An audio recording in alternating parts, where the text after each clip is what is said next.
Bismillahirrahmanirrahim. Assalamualaikum warahmatullahi wabarakatuh. Dengan selalu memanjatkan puji syukur kepada Allah, semoga kita selalu dalam berkah lindungan dan ridho Allah Subhanahu wa taala. Subhanallah walhamdulillah, astagfirullah wa Allahu akbar. Kembali saya dari tim Raja Wali Nusantara. Kali ini akan mengangkat terkait dengan kelengkapan tim. Jadi begini saudaraku. Di video 1 dan 2 itu saya sudah angkat terkait dengan tim dari kenabian. Jadi ada nabi, ada 5 nabi yang dilibatkan. Yang lainnya sebagai backup. Kemudian di 6 karisma kewalian itu ada 6 wali. 6 kewalian, 6 wali yang dilibatkan sebagai ring 1. Kenapa ini diangkat kembali? Karena rencana terkait penegakan agama tauhid sudah memasuki tahapan atau langkah-langkah pelaksanaan. Di spirit sudah tuntas, maksudnya sudah berjalan dengan baik. Jadi prosesnya kalau produksi mah sudah berjalan lah gitu. Penataan di spirit sudah berjalan dan baik. Tinggal di penataan fisik. Jadi insya Allah Raja Wali Allah itu akan mulai menata fisik itu tahun 2021. Jadi tapi tidak nongol seperti artis ya, nongol seperti apa? Ya seperti deklarasi partai atau deklarasi itu enggak. Namun pastinya untuk menata fisik atau menata manusia Allah mengizinkan dimulai tahun 2021. Nah, tim ini saya angkat kembali tujuannya untuk kembali menghubungkan cara berpikirnya, karena itu sudah 3 bulan yang lalu lah, 2 bulan yang lalu. Jadi untuk menghubungkan kembali cara berpikirnya bahwa siapa yang terlibat. Dari 5 nabi sudah kemarin, Nabi Ibrahim, Nabi Yusuf, Nabi Muhammad, Nabi Sulaiman, dan Nabi Daud. Kemudian dari kewalian itu ada 6, saya baru bahas 4. Yaitu Kanjeng Sunan Kalijaga, Ki Joko Tingkir, Ki Kebo Kenongo, dan Kanjeng Sunan Lawu. Itu baru 4. Nah yang 2 lagi itu dari Timur Tengah. Yang pertama Syekh Abdul Qadir Jailani. Syekh Abdul Qadir Jailani ini merupakan gurunya SP atau gurunya Raja Wali Allah untuk bidang syariat. Dalam video sebelumnya saya sudah sampaikan. Dari Syekh Abdul Qadir Jailani, SP atau Raja Wali Allah ini mendapatkan ilmu syariat. Maka gelarnya itu Suryaningrat. Nah, Syekh Abdul Qadir Jailani dilibatkan oleh SP untuk mengawal syariat atau dalam proses penegakan agama tauhid itu. Kenapa demikian? Karena saat ini syariat itu sudah banyak yang merasa benar, tapi padahal nyatanya salah gitu loh. Saat ini banyak sekali orang yang menjadikan ayat untuk kehidupan dunia. Contohnya begini, baca ayat ini sekian ribu kali maka kamu akan kaya. Gitu loh. Jadi orientasi syariat ini dijadikan untuk kehidupan dunia. Apakah itu salah? Sebenarnya tidak, tetapi meyakini sesuatu yang sebenarnya bukan hal itu menjadi salah gitu loh. Ketika Anda mengatakan ayat ini dapat membuat Anda kaya, itu kan salah besar.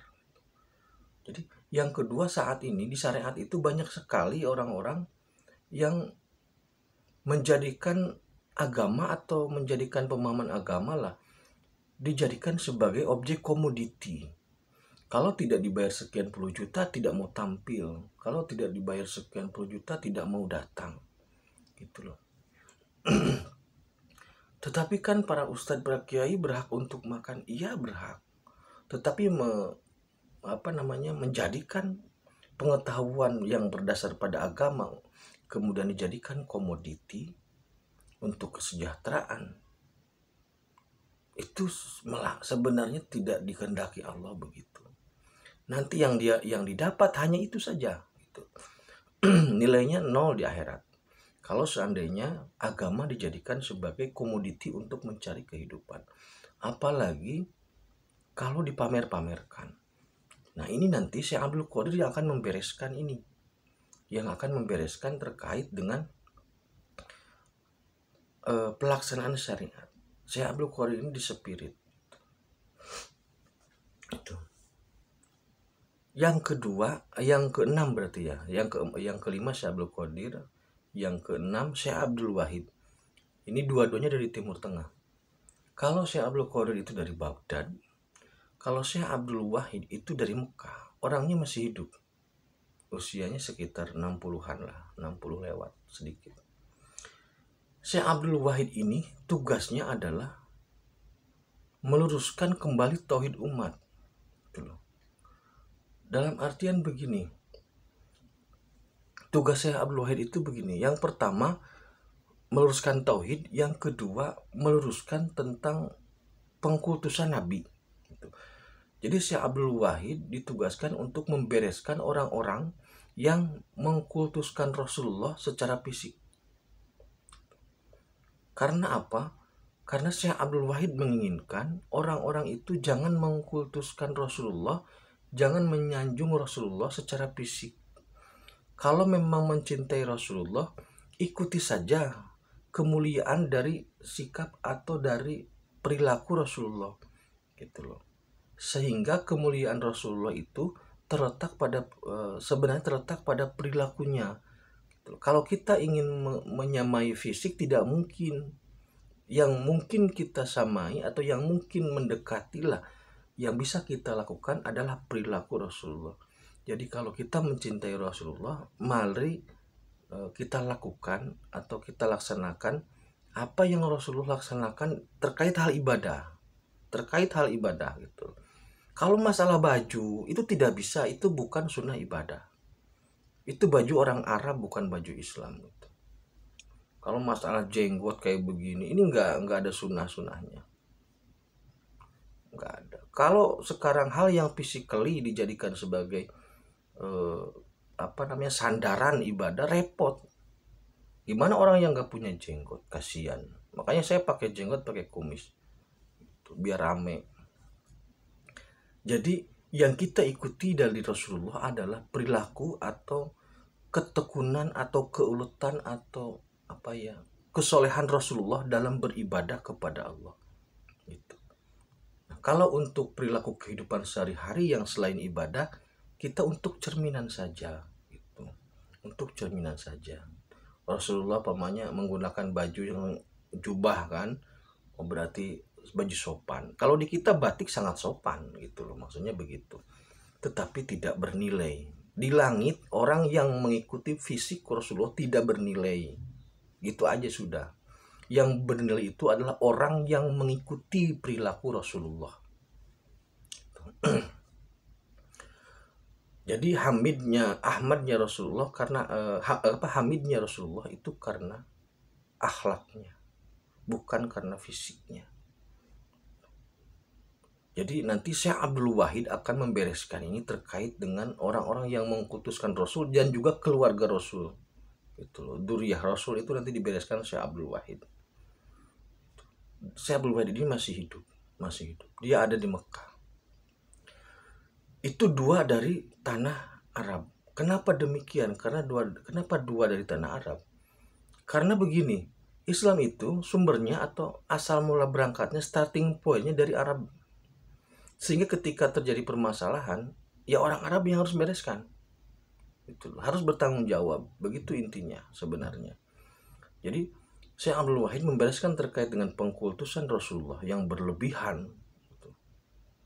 Karena begini saudara, kalau kita mengkultuskan Rasulullah secara fisik, itu nanti khawatir kita memberhalakan. Dan pasti memberhalakan. Sekarang Rasulullah, kita punya rambut, Rasulullah punya rambut. Ada rambut yang diidentifikasi sebagai rambut Rasul. Kemudian diciumin, dibangga-banggakan. Tidak ada nilainya di akhirat itu. tidak ada nilainya. Di langit itu tidak ada nilainya, malah jadi pemberhalaan terhadap Rasulullah. Jadi kalau kita berlaku seperti itu selayaknya jadi pemberhalaan. Maka kalau kita ingin terpuji, lakukan apa yang Rasulullah lakukan untuk hal terkait ibadah. Nah, termasuk juga nanti tauhid. Jadi Syekh Abdul Wahid membereskan tauhid juga, termasuk nanti masalah keyakinan ayat, keyakinan terhadap ayat. Maksudnya gini, ayat itu merupakan petunjuk juklak juknis yang bisa mengawal kita, membimbing kita dalam kehidupan sehari-hari. Tetapi kemudian ayat-ayat itu digunakan untuk kepentingan-kepentingan yang aneh gitu loh. Untuk mengusir jin pakai ayat ini, untuk mengusir iblis pakai ayat ini, untuk agar bisa kaya amalkan ayat ini. Gitu loh. Ayat sendiri itu kan protes sebenarnya. Di langit itu protes, kok ayat dijadikan hal seperti itu. Nah, nanti si Abdul Wahid akan meluruskan akidah salah satunya terkait dengan itu. Kenapa demikian? Kalau kita bergantung keselamatan terhadap membaca ayat, kalau kita menggantungkan hidup rezeki dengan bergantung kepada jumlah ayat yang kita baca, itu artinya apa? Itu artinya kita tidak menggantungkan lagi, kita tidak bergantung lagi kepada Allah. Allah tidak lagi dijadikan sebagai Allahus Somad gitu loh. Tapi Allah dijadikan apa ya? Jadi tidak ada, karena lebih percaya kepada ayat. Gitu loh. Padahal yang memberi keselamatan, yang memberi rezeki siapa? Gitu. Jadi pengkultusan terhadap tokoh, pengkultusan terhadap ayat, pengkultusan terhadap waktu itu nanti akan dibereskan oleh Syekh Abdul Wahid. Lengkap sudah, sekarang ada 6, yaitu Syekh Abdul Wahid, Syekh Abdul Qadir Jailani, Kanjeng Sunan Kalijaga, Ki Joko Tingkir atau Sultan Hadiwijaya, Ki Kebo Kenongo, Prabu Brawijaya V. Nah, Syekh Abdul Qadir Jailani nanti dikawal oleh naga runting. Naga runting itu naga langit dari cahaya yang memang dipersiapkan untuk Syekh Abdul Qadir Jailani. Nah, kalau Syekh Abdul Wahid nanti dikawalnya oleh Raja Wali. Raja Wali Langit tentunya. Itu ya, jadi orang-orang ini dari kewalian Sunan Kalijaga, Kanjeng Sultan Hadiwijaya Joko Tingkir, Ki Kebo Kenongo, yang Brawijaya 5 Sunan Lawu, Syekh Abdul Wahid, Syekh Abdul Qadir Jailani. Ini nanti yang akan mengawal SP pada ring 1. Kemudian ring 2-nya siapa? Nah, karena Kanjeng Prabu Brawijaya 5 Sunan Lawu itu ada di timur, maka nanti di barat itu ada Kanjeng Prabu Siliwangi, tapi di ring 2. Kemudian ada juga Ratu Selatan, tapi di ring 2. Kemudian ada juga Empu Gandring Gajah Mada, itu ada juga di ring 2. Kalau ada yang bertanya kemana sunan-sunan yang lain seperti halnya Sunan Kudus, Sunan Muria, Sunan Ampel tidak dilibatkan, maka jawabannya SP cukup mengambil perwakilan satu orang, yaitu Kanjeng Sunan Kalijaga. Dari Majapahit diwakili oleh Kanjeng Sunan Lawu yang Brawijaya 5. Dari Sunan atau dari kewalian itu diwakili oleh Kanjeng Sunan Kalijaga. Dari Demak itu malah diwakili oleh keturunannya, yaitu Mas Karebet Joko Tingkir bersama Ki Kebo Kenongo gitu. Itu untuk kerajaan Islamnya dari situ. Nah, ini peta besar, maksudnya struktur besar. Di luar nama-nama ini ada beberapa nama lain sebenarnya, kayak Samrat Nyawa. Wali Hidir tidak ikut. Wali Hidir sekarang posisinya di langit 9 bersama Rasulullah. Dia tidak terlibat dalam tim ini. Kemudian Syekh Siti Jenar tidak terlibat. Tapi dia menyelesaikan pekerjaannya untuk pengikutnya yang masih menggunakan ajaran-ajarannya. Itu Syekh Siti Jenar membereskan hal itu. Kemudian Sabdo Palon tidak ada apa-apanya. Kami sudah mengecek Sabdo Palon Oyo Genggong itu tidak ada apa-apanya. Itu loh. Tidak ada urusan dengan SP, tidak ada. Saya pastikan tidak ada. Kemudian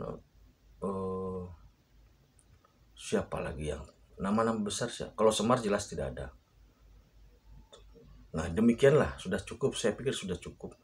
Terima kasih atas perhatiannya. Mudah-mudahan kita bisa terus berkarya, bisa menyongsong karya agung Allah Subhanahu wa taala, tetap beriman dan beramal soleh. Khairul kalam. Assalamualaikum warahmatullahi wabarakatuh.